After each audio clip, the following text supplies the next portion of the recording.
so much. I love you guys too. I'm really excited that we have a great lineup for Wondercon this year. I know we have great stuff on Saturday. How many of you are coming back Saturday? We have a great lineup on Sunday. I know a lot of you are probably anxious I know a lot of you are anxious to get to see what's coming up. A lot of X-Men fans out there. And you're definitely in the right place.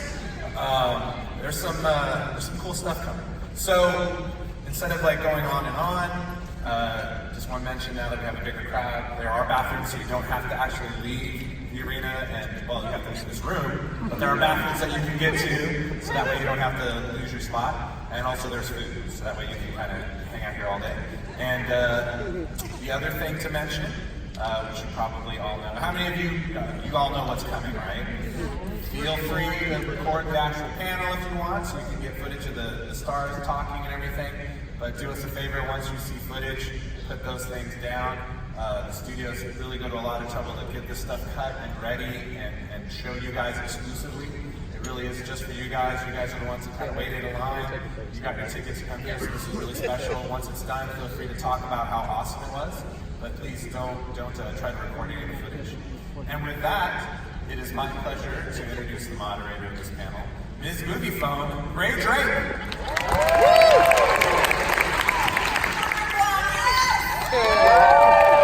Amazing.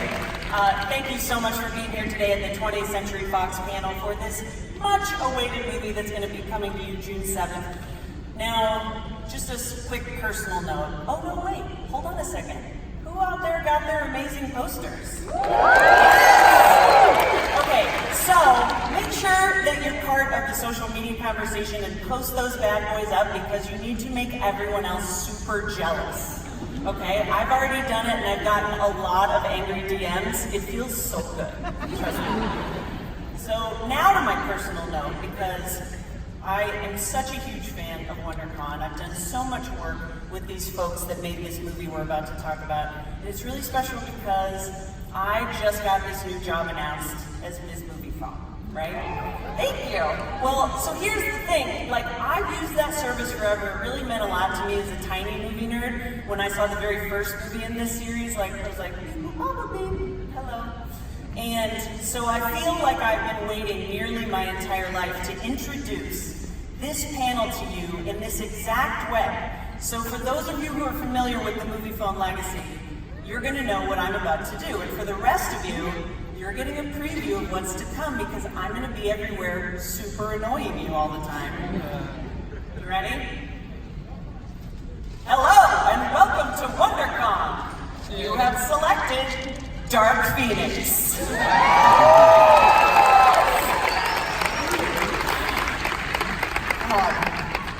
Dang, that felt good, Joel. Thank you so much for indulging me. And now keep that applause going because I'm going to start welcoming our panel today with, first of all, our director, Simon Kinberg, and producer, Alex Parker.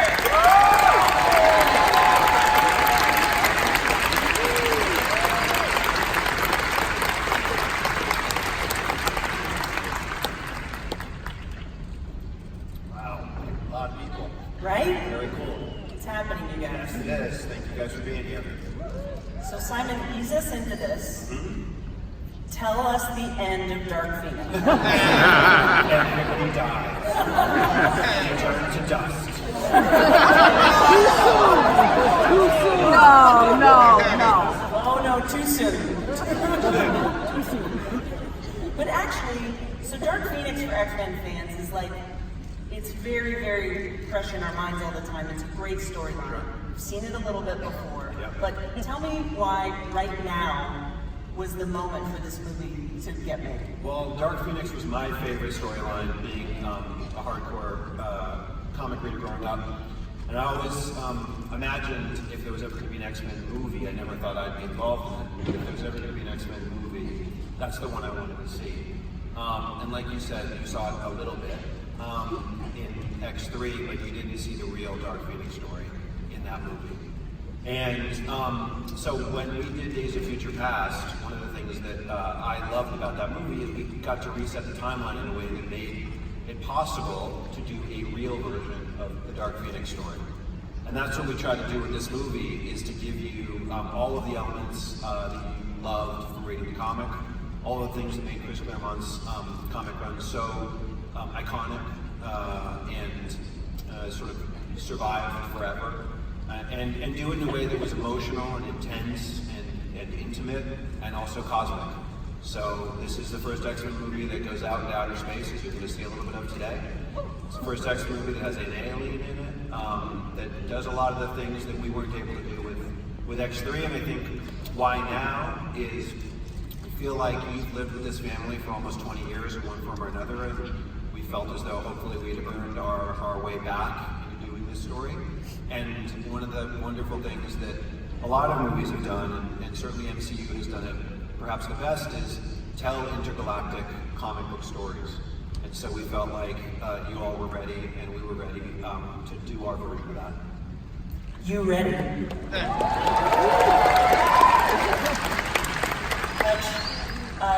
You guys have been making superhero movies before it was cool, right? Yeah. I mean, you're allowed to take credit for that here in this environment. But can you talk about, like, the very first one in context with this one? And was there something back then that you were worried about, or something that was difficult that has really changed now? Great question. Yeah, I think the first X-Men sort of paved the way to me for all of the comic book movies that followed, because it was the first one, opening with that scene in Auschwitz, taking something that was real and painful and depicting it the way it was depicted, suggested for the first time that you could tackle more than special effects and comic ideas. And to me, everything that's flowed since then has kind of grown from that moment. I think, candidly, in the early days of, even back at X3, there was still a little bit of caution about how willing the audience would be to embrace what I would call a more authentic approach to the comic books. And something I struggled with as an executive at Fox, trying to get certain movies made. And then I think in the last couple of years, for me, Logan and this film, did something different, which is dig into these characters and these issues in ways that we hadn't before. And that's something I love about the comics in general, is the degree which they promise such incredible stories, and the underlying material is just so good. And frankly, I think it's better than we've been as storytellers in some cases. And this is a film that I think aspires to try to really tackle all of the potential of that while honoring the legacy and the characters and our wonderful cast. I think Simon has done a pretty masterful job at doing that, which we're going to share a lot of with you today. So let's talk, Simon, about this being your directorial debut, because you're behind the scripts for so many of these. Many. Now, what was like your challenge, or what was your lesson that you took into this experience? Because I feel like, you kind of go into it, right, like, well, don't screw it up. Yeah, I mean, you definitely go into it, don't screw it up when you're playing with the greatest comic run in history. And as a directorial debut, it definitely is the highest degree of difficulty. But I've lived with these movies for a long time. I've been facing you guys for a long time. You've been incredibly supportive. You've also let us know when we got it wrong, which I also appreciate, because we learn as we go. And we try to make them, better each time. And as a director, I learned a lot from all of the different directors that have worked on this movie, working with these movies. I'm working with Brian on the movies, working with Matthew Vaughn, working with Jim Mangold, working with Tim Miller, working with Dave Leitch on the Deadpool movies. I've seen all these guys at work. I've worked with Ridley Scott, who's one of my heroes, and each of them I just learned a little from being on set with and watching the way that they operated. And for me, it was like, I've been living with Dark Phoenix in my mind for so long, to actually express it on screen, I felt like I could just take what was in my mind and filter it through these incredible people that I was working with. Because Hutch being a great partner, that we worked in a bunch of these movies together, and I had an insane team. And a director's really only as good as their team. So I had this insane team of like, my DP was the won an Oscar for being the cinematographer of Avatar. My editor won the Oscar for Dunkirk, and he did all Chris Nolan's Dark Knight movies. Hans Zimmer, you might have heard of him, did the score for this movie. And that was after Hans said he would never do a superhero movie again, and I came to him and basically begged and bartered and just annoyed him for long enough where he finally ultimately said yes. And I think he also said yes because what I promised him and what I promised you guys is that it's a very different kind of superhero movie. That it is a more rich, emotionally intense, intimate movie that's got all the bells and whistles and all the spectacle and all the fun that you want to come to expect from these films, but it gives you some of the emotion that Hutch was saying, like from something like a Logan. I think one of the big takeaways from what you just said is that perhaps your directorial signature is annoying people. Is that? I mean, it's my general signature, I think. Okay, cool, awesome. How about you show everybody one of the things that you guys have brought today? One of the things we brought a big chunk of the movie for you guys to see today. You're the first people in the world that are going to be seeing a lot of it, so.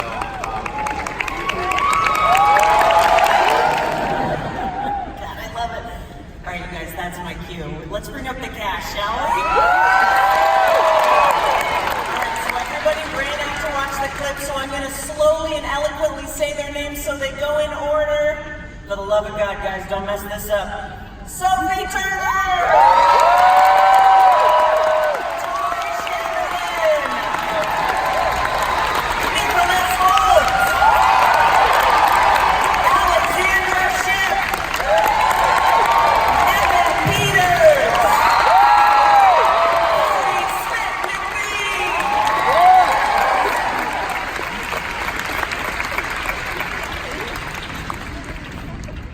You guys did such a good job. A+. My God, you have this cast wrangled like nothing. They know to follow instruction and everything. First time director, A+.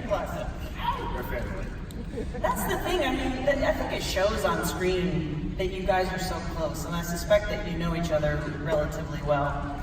To ease all of us into this panel process, there's a lot of serious stuff in Dark Phoenix, but I also think that it's balanced with a lot of like family and a lot of lighter stuff, and there are great moments between you guys. So the first question that I wanted to throw at you, just down the line, is if Professor X could see inside your head, is there a hobby or a memory or like a funny story that he would see? Right? And feel free to answer for other people too and call them out on things. That's what we're here for. Memory from the movie? I mean, it could be from the movie. It could also be from your personal life, and everyone's going to tweet about it and bother you forever. Great. Yeah, I love it. Let's start with Sophie. I mean, actually, Sophie, I'll just give you like a really easy one to just tee it up for you. Like, tell us the end of Game of Thrones. Go.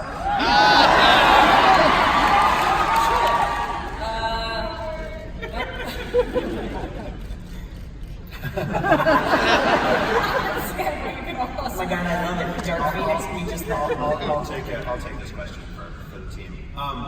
And I'll think of one not from my personal life, because that wouldn't interest any of you, but from the movie. Just when we were making this film, you'd be surprised, but the biggest practical joker in this cast is Jessica Chastain. What? Serious, Oscar-nominated, like Juilliard. Jessica Chastain is a menace. She is an absolutely dangerous menace. Don't allow her around your children. She's bad news. And one of the practical jokes she played was on, and Sophie was a somewhat willing accomplice in this, was on Mr. McAvoy, who's a very good target to the practical joke. And the joke was, there's a scene in the movie where his character is on wires, as you guys know. That's how they get people to fly or move in particular ways that aren't natural for them, and then we paint out the wires and we can't see them. So he was on wires, and the wires are being held by usually people from this stunt team who are manipulating that person's body to move the way they want it to move. And on the last take, after we'd gotten the take, Jessica, and I guess I was an accomplice too because I knew about it, Jessica got the guys she got our sound crew to start playing the song Macarena, and to dance James's body around like a puppet, doing the Macarena on the wires. So that would be, I guess, my memory for making this movie. I like that. Are there any good pranks that come up with you guys down there? That's the one thing I hear about this cast all the time. Is like, so close. People, when cut was called and when the day was called, you guys didn't even go home right away. Like, you kind of hung out with each other. Nicholas, was that the case? Were you hanging with everybody? Yeah. Yeah. Yeah, no, we did. You know what? We actually reined in a lot of pranks, and like we still had a lot of fun. But at the same time, this movie, like Simon was saying, focuses so much on the emotions of these characters and everything. Everyone had a lot work-wise to focus on with their characters, so everyone was a lot more focused as well. I'm trying to think of pranks we played. Because like the game, there's this game. Oh, yeah. See, he's really good. That's been ongoing for like years through these films, so the whole like, the way. Yeah. Airsoft gun, Okay, yeah. Dares. We used to do Dares, or on Apocalypse that was, wasn't it? Dares. Mostly the Dares on. Yeah, Dares on Apocalypse. What else? Ooh, dares. Nice. It was odds on. Odds on. Yeah, it was odds on. What else? Tequila slaps. That was actually on the last round, I want to say. Oh yeah, that was We're outlawed in this movie because one of the actors from the last movie got knocked unconscious during tequila slaps. It was a game, it was just a form of abuse, they called it a game. Could I ask for some further clarification on a game called Tequila Slaps? Yeah, you just You go, Sophie. you take a shot and then you smack the person across the face. Okay, great. It is exactly what it sounds like. I love that. Awesome. It's very awesome. That's perfect. Well, and then flipping the script completely. Like, Sophie, let's just talk about Phoenix a little bit because, like everybody's been saying, there's a balance here. You know, it's very light. You guys are friends, but at the same time, your character is really going through a lot. Yeah. This storyline. I mean, I kind of see it, and I have to tell you that, not to make light, but I relate to it because partially it's about a lady getting cracks on her face and being unable to control them. Right? So, I mean, that's part of it. But can you talk about the difference in preparing to play Jean versus preparing to play Phoenix? That's interesting. But you're right, the movie is mainly about wrinkles. That's kind of what we were going for. I got that, yeah. Yeah, you got it. I mean, really, the preparation to play Jean and the preparation to play Phoenix was kind of the same preparation because it's not like it's not really like day and night.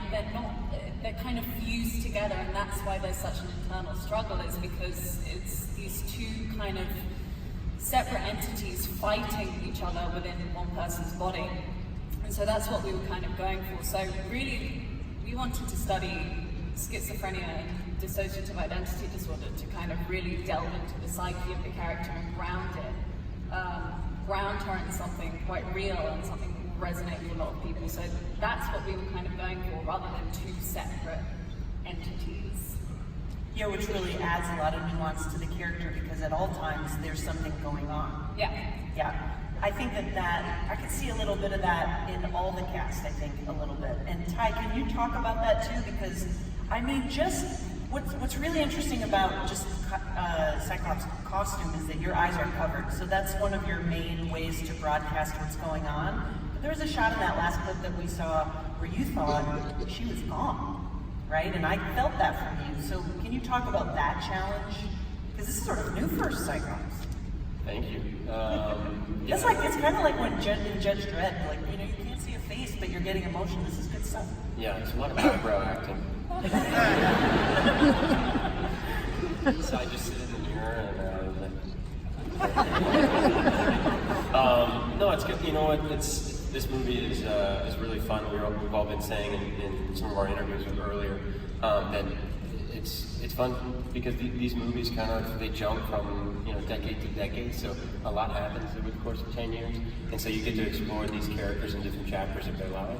And so in this chapter, Jean Grey starts to kind of wrestle with this dark force, and it kind of splits the entire team up into two groups, and one who feels that she's still the same person and they can save her, and then the other feels that she's maybe a little too dangerous. So there's some really interesting, complex character dynamics, and I would say the visor is could be difficult, but then you have Cody and Nick who have to wear blue makeup all day long and prosthetics on their hands, someone has to feed them their banana. I was totally going to ask about that legitimately, because in this movie I was like, there's a close-up of Beast, and I was like, oh my god, how does he eat lunch? There's a lot of hair right there. Quite slowly, and I eat a lot of blue hair. Ooh. Yeah, that I have like a verbal. Wow, that really paints a picture, doesn't it? You're kind of like one of the vets of this thing. You're like a utility, I think, because we always come to Beast, and he's such a grounding force, right?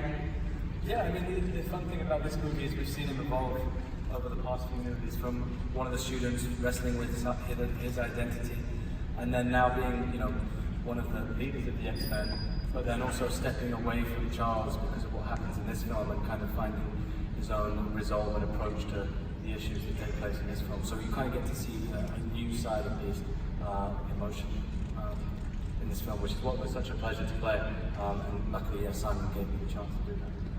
Was there a moment during this movie in particular where you were like, I just nailed it?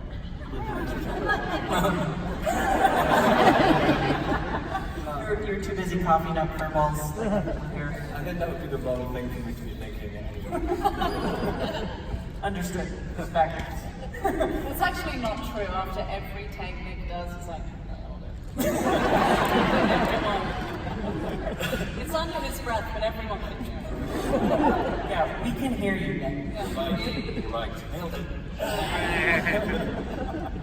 Alexandra, I am always so pumped to see what Storm is going to do. Always. Let's keep the vibe of this conversation going, because in this movie, you face new challenges, and I felt physically, I was watching you and I was like, ooh. Just wait. I felt that way when I was actually doing it. What's really fun about doing stunts is you punch someone and then they go flying back it really hurt, and you're like, you gotta get out of it because you're like, yeah, I'm Storm, and she's totally used to it, but Alex is losing her mind. It was so much fun, and it was really fun being able to do all the stunts and do more hand-to-hand combat, and you really kind of get to see Storm really exude more power, and it was really fun. When I'm looking at these clips, as a non-actor, I take myself out of it for a second, and I think about how you guys can't see any of the stuff that we see when you're shooting it. Because so much of your power is CG and it's added and stuff. Do you, real talk, do you ever stand in the mirror and practice all your cool superhero stuff? That's the only way you can do it. Yeah. Yes. It's the only way to do it, but it's actually really anticlimactic. You're like, yeah, that was it, but nothing? Literally nothing? I think the saddest version of that is when, in the movie it's epic, bam, he goes away, shows up somewhere else, but when it's cut, when it's me doing it, bam, I just totaled off and run by. As quick as you can, kind of. Yeah, it's quite awkward. Nightcrawler is such an important part of the team, and that's something that really comes across in this movie, is how needed everyone is and how everybody's such a functional part. But now that you say that, it actually occurs to me that his usefulness is essentially him hugging people, right? Very sweet way to put it, thank you. Yeah, you just like to get a bit of touch. I think Superman. Yeah. I love it, man. Adults don't touch each other. Yeah. I know that sounds really weird, but like adults, we don't touch each other. You touch kids, you don't touch adults. What a beautiful power. Yeah, thank you for pointing that out. Oh, I love it. We've got a couple moves with that. Yeah, that's a little clap. Yeah, take a shout out to Hugs.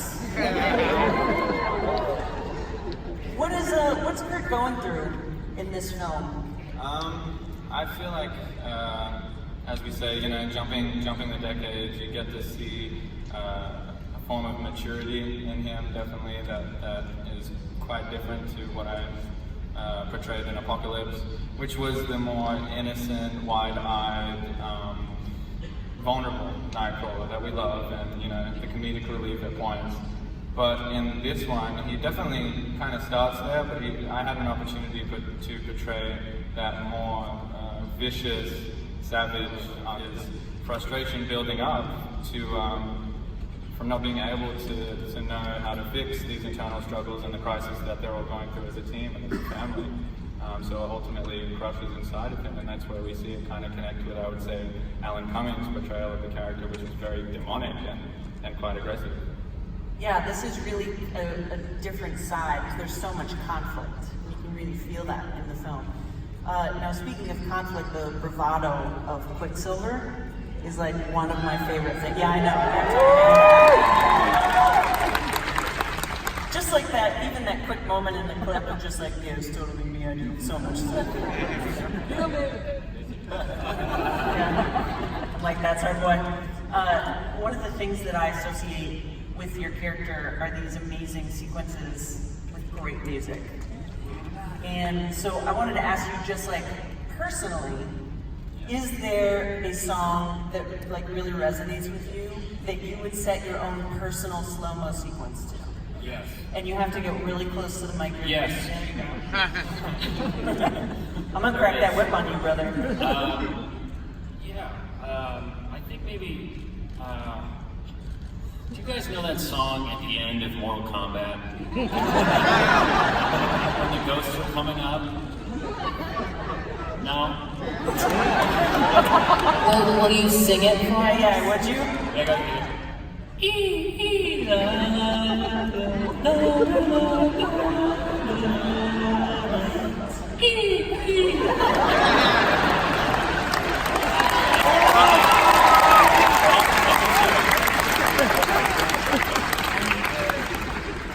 I'm just gonna let that sink in. Like I love that. Now I remember the song. Like in my head. It's also the end of Mean Girls as well. I don't know anybody. Phenomenal.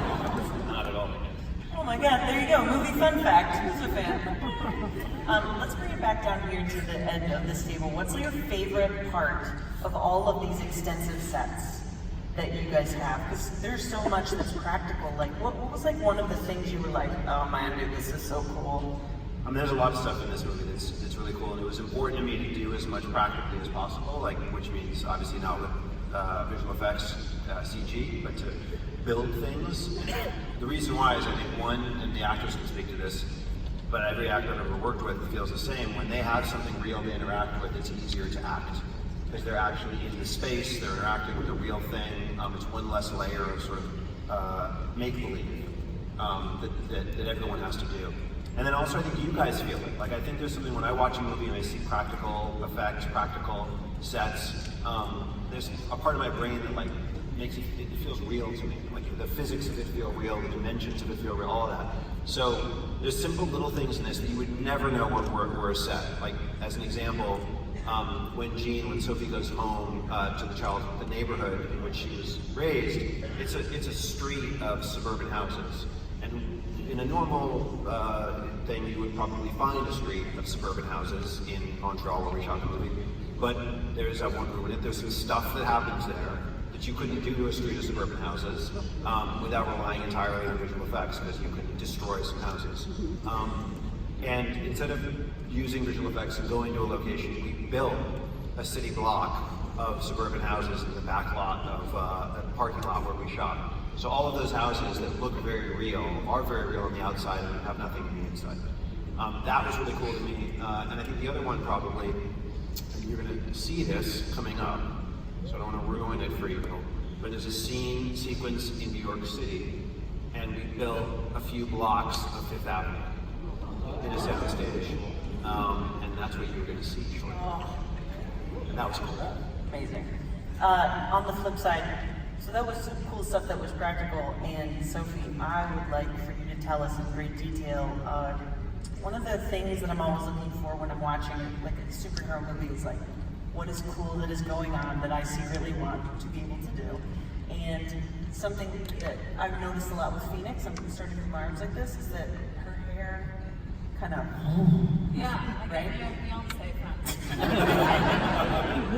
I know we're going to lose some people with a hair conversation, but could you bear with me for a second?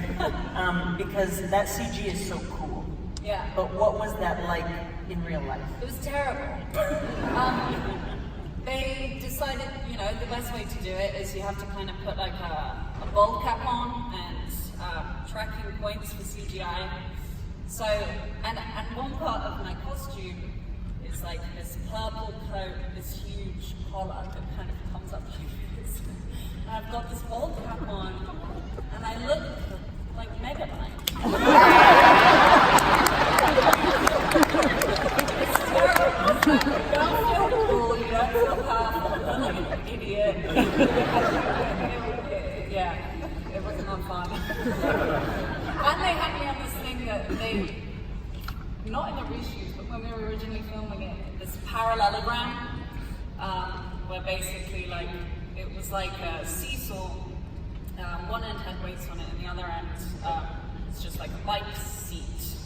And so I would kind of sit on this bike seat with my legs out straight, my Megamind top half, and they would just like seesaw me up into the air. And it would just be the most painful, humiliating experience. But it looks really cool at the end. And I'm not. It's a good visual. It works. In the end of the day, it works. So it's like, thank you for going through all that. No problem. Shame on you for putting her through that. It's for the good of the movie. Ty, I've always wanted to know, we're talking about the visor. It cuts off your peripheral vision. What are you actually seeing through it, right? Yeah, you. Like, what is it? This one, the last movie was a lot of the peripheral vision. It's like looking in a tunnel, and then this one is like looking like this. So you trip over shit. The stage you're shooting on a dark stage, and like like you don't. They fix your hair. They tuck your hair behind your visor, so you don't want to pull it off because they're gonna have to come fix your hair again. And so you don't want to, take it off every time you have to walk up the stairs. So you trip and you get a lot of bruises on your shin. But the worst part about it is not being able to see whose mark is who. And there's all these people in the scene, and they're like, oh yeah, Sophie's the blue mark, you're the green. And I'm like, dude, every color looks exactly the same. Over everything, you just gotta give me white and make everyone else a darker color. That was really hard. It is funny, like you see Ty and you're like walking into your spot and Ty was just walking standing in your mark and you're like, You just have to gently guide them. gently pushing it. Over there, sweetheart, don't blast me. We're good.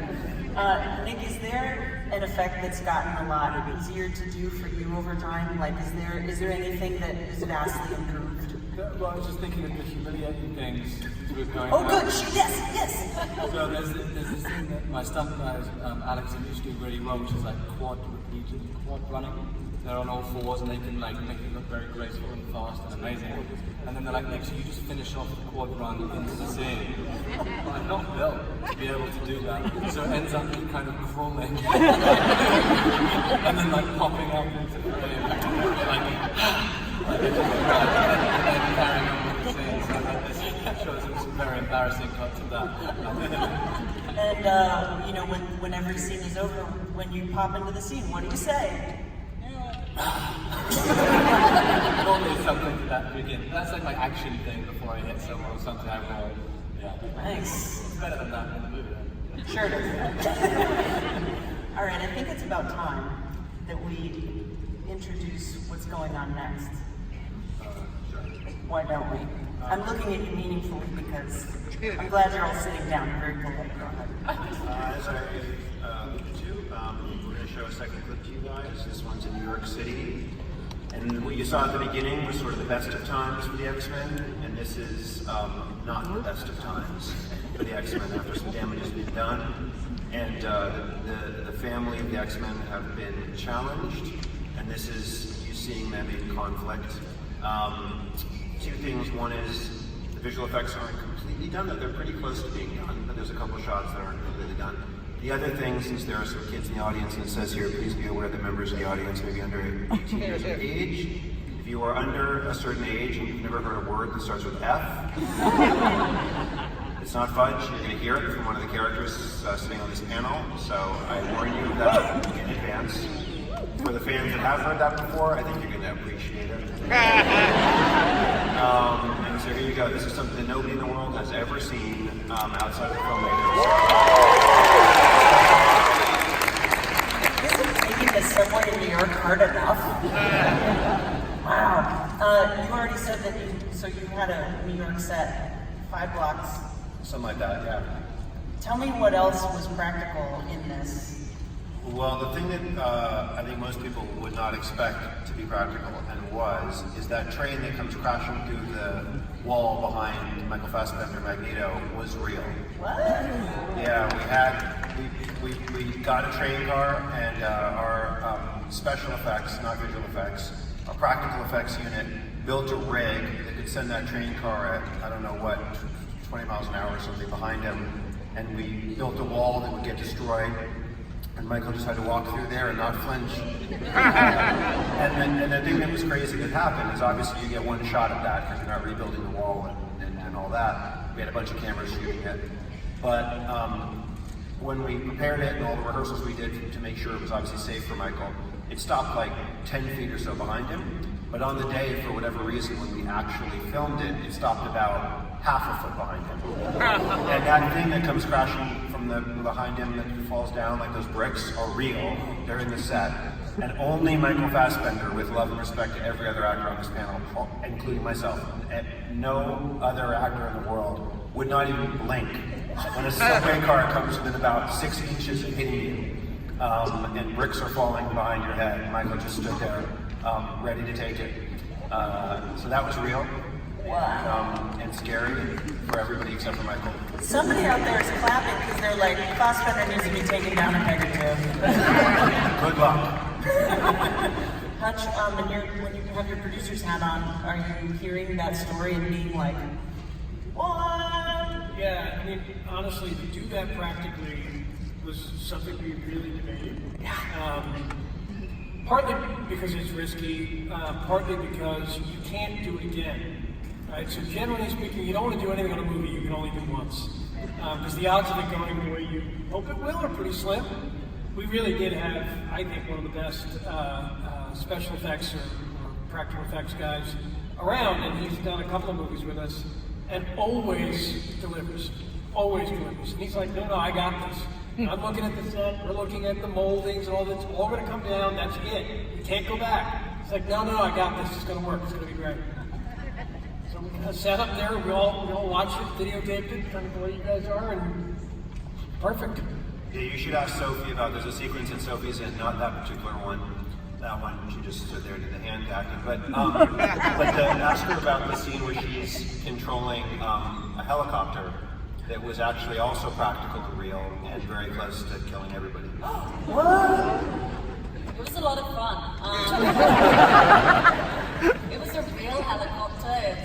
It was spinning around, it was ready to go, and like we literally did it with all of the cast, all of the crew, all of the extras. They were all there, and you know, I just kind of do this, the helicopter tips over, and it starts like flicking shit out of the air and grass and everything, and it was amazing. Like after a take is over or something? Yeah. Who wants to take that? Serial out of it in the morning. It's exactly the detail that I was looking for. Thank you. Okay, so as we wrap up, there's one more piece of business that we have to do. Everyone out there with an iPhone needs to take it out, turn your AirDrop on, because I am about to take a very special Wondercon selfie with everybody on the panel. They are going to be giving it a little signature, and we're going to airdrop it to you. So technology is a thing that is happening, and what we're hoping is that you guys are going to be so pumped about what you've seen and heard, and you're just going to be so amped up with all the drama and terror that we've talked about, that you're going to tweet out #DarkPhoenix, and you're going to start growing things, and then and also X-Men movies on every platform. Instagram, you guys know the deal, right? Okay? Can I get a yes out of you? Yeah! Thank you so much. Okay, great. So they're going to bring the selfie stick to me. I have my very...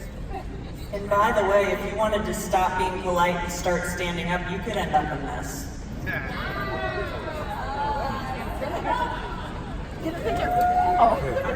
So, this is captivating. Yay! I'm taking 18, so there are plenty to choose from. And we've got it. You guys are really patient and amazing, and you're going to get this airdrop. It's super important. I'm going to say June 7th one more time, and then I'm going to say thank you so much. I am Ms. Moviecon,